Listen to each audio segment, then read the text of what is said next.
Ignition sequence starts. 6, 5, 4, 3, 2, 1, 0. Liftoff. We have a liftoff.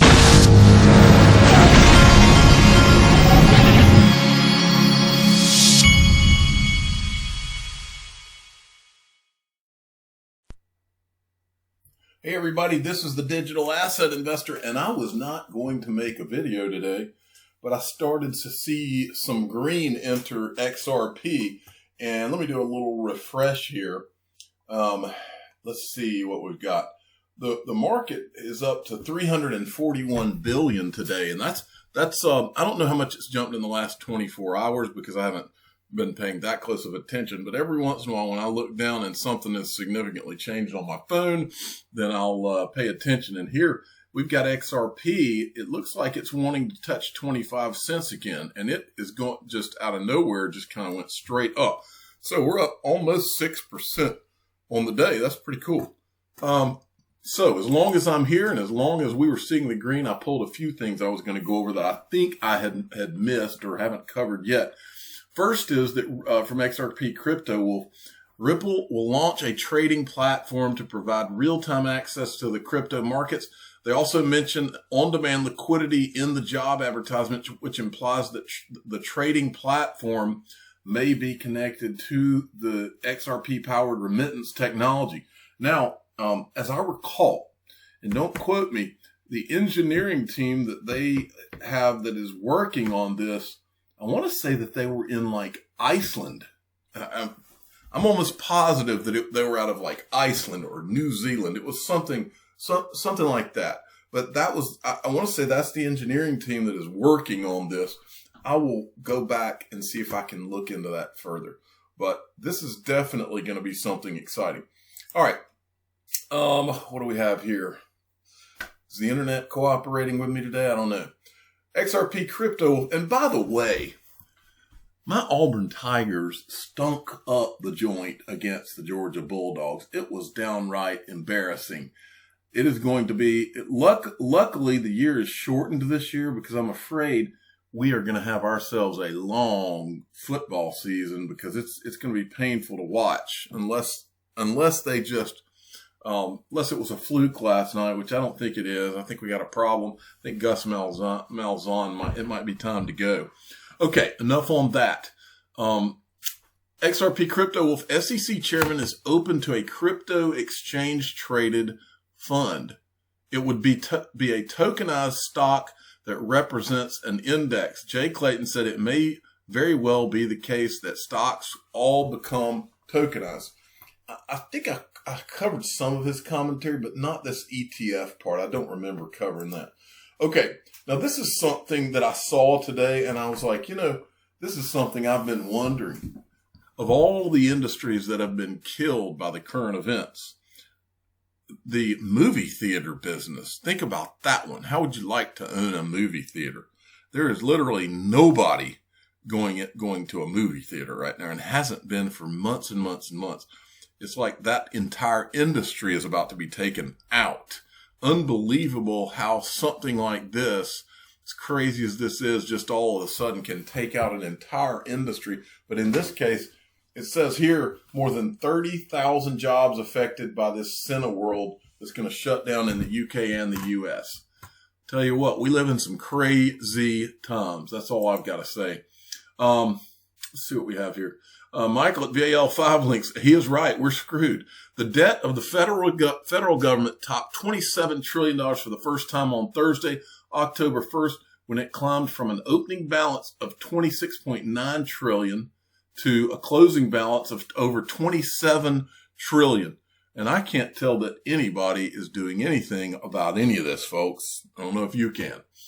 All right. I'm going to try to not make this video too long. Chris Giancarlo, I can't remember if I showed you this, but he retweeted this Christine Lagarde tweet about they're looking into the digital euro. He says, seems EU will continue to experiment and consider adopting Euro CBDC. Time for digital dollar project. We know where this is going. Then today on a Sunday, Stuart Alderati tweeted this. He's taking a screenshot of the Ripple lawsuit. And I think this must be a quote out of the judgment, or not judgment, but a quote out of whatever is going on here recently. This was on the 2nd of October. Any intelligent observer could reason that a fungible device capable of crossing borders quickly and securely as a medium of exchange might serve a valuable function for those engaged in international transactions. So Stuart Alderati looks like he's feeling pretty optimistic about things. That's what I take from that. Now, Emi Yoshikawa, who works for Ripple out of Japan, she tweeted this: we now have an XRP mask, which I don't want to have an XRP mask. I want these masks to go away. I'm sick of all this, just like you are. But XRP mask. Now, a real XRP boy said something today. He showed this video. I've shown parts of this video before. That's Susan Athey from back in 2014 at a blockchain conference or a fintech conference. But he says something that I agree with. He says, prediction: something negative will happen to the Bitcoin protocol. Whether it's regs, security flaw, attack, or just a plain old shift to an asset with real utility value, most won't have a problem transitioning, but the maxis will be gnashing their teeth. I believe he's right. I believe at some point with Bitcoin, some kind of a shoe is going to drop. Now, I'm trying to have just a little bit of Bitcoin just because of all the powerful people that are behind it. But I kind of believe this. I believe that at some point we might find out, or I don't know that we'll find out, but I believe at some point you could see something really bad happen to Bitcoin, a major dump or something, because they don't even know who Satoshi Nakamoto is that controls, I think, 1% of the stuff? Listen to this. It's an asset, and so it's potentially a store of value. It's an investment if you think it's going to go up. It might also go down. So, I don't necessarily think of framing it as just a store of value by itself as really that meaningful. It's just like any other asset that, you might think it would grow if people are using the system more, and the system's very popular, it's providing a lot of utility, the price of Bitcoin will go up, but if people shifted to some other system, the price would go down. So I think that she's onto something, and I think real XRP boy's onto something there. Flare Networks tweeted this out: beware. Now that people know that there's going to be a Flare drop of this Spark token, the scammers are locking into this, and so you need to be paying attention to what's going on. It says scammers are imitating BitSaveN's tool to help claim Flare Network Spark tokens. The real tool will never ask you to send XRP to an address.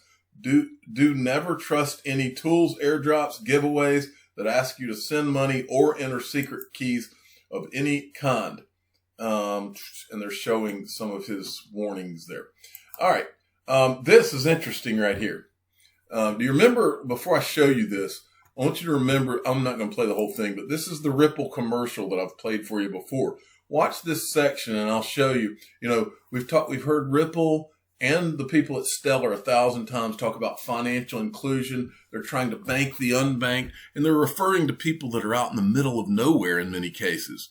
Well, there's no way to bank those unbanked and put a cell phone in their hand if they don't have internet access. Watch this. I'm always reminded of this section. This guy, look, he's beside an elephant, so I'm assuming he's like out in the middle of Africa or wherever. Well, there's no cell towers there. So to bank these guys and to make them banked, they are the unbanked. And to make them banked, what would you have to do? Well, this is what you would have to do.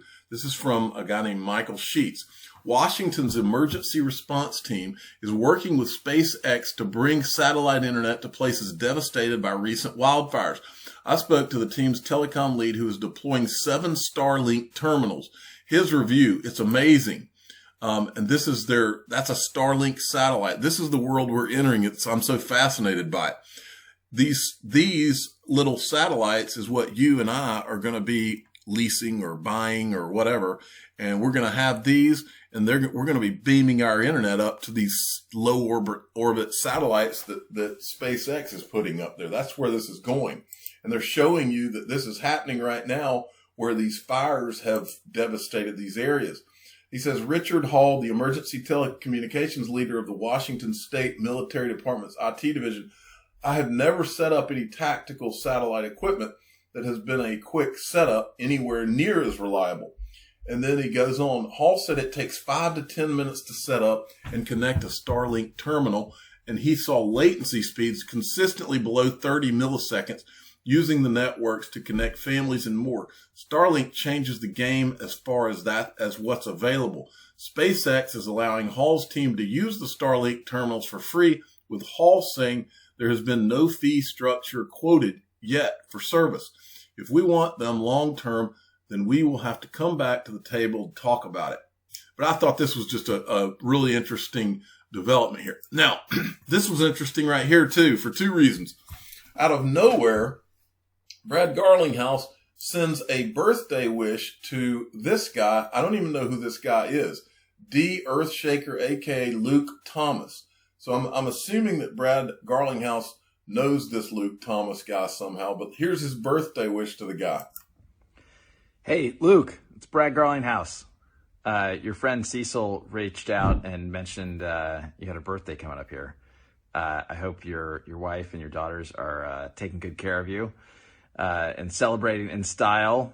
Look, love the passion, love the support you've had for blockchain broadly and certainly Ripple specifically. So wanted to pass along a quick birthday greeting. I think it's next Wednesday, is that right? The 4th? Oh, that's Sunday. Anyway, so coming up fast. Happy birthday. Help you celebrate in style. Take care. And the other thing that we need to notice from Brad Garlinghouse's birthday wish is negative Ghost Rider. That is a reference to the scene in Top Gun. I clipped the scene somewhere down here. Wait, actually, let's go back. Right here, negative Ghost Rider. It's from the guy at the air traffic controller in the movie Top Gun. He says that's a negative Ghost Rider. Michelle Vandenberg sent me this. Now this is interesting. International Monetary Fund. Now remember, we have seen Ripple everywhere around the central bankers, the IMF, governments around the world, working right alongside all these regulators. And meanwhile, Stellar's been running in the background in stealth mode, in my opinion. And all of a sudden, we're seeing Stellar pop up everywhere that we see Ripple, almost like it's a brother or sister to Ripple. And it's been there all along because they're having a cross-border payments, a new beginning. This is an IMF conference on October the 19th, 2020. And you'll never look at the people that are going to be there. This is the lady that heads the IMF. This is the guy from the Saudi Arabian Monetary Authority. We've seen them meet with Ripple. We've seen Augustin Carstens from the BIS with Ripple.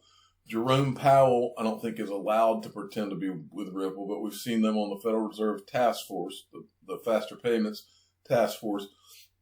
And then we get down here to panel 2, cross-border payments, the private sector steps up. And all of a sudden, we have a representative from Stellar, Danelle Dixon, CEO of Stellar. And I'm telling you, out of nowhere, we're seeing Stellar show up with a seat at the table to all of these places that we've been seeing Ripple for the last 2 or 3 years. And it's not a coincidence, folks. I had to show you this because sometimes at the end of my videos, it's good for us just to all dream a little. Watch this. This is called Boat Meet Bigger Boat. It's from Billionaires, the Billionaires Twitter feed. Watch this for those of you that are boat people.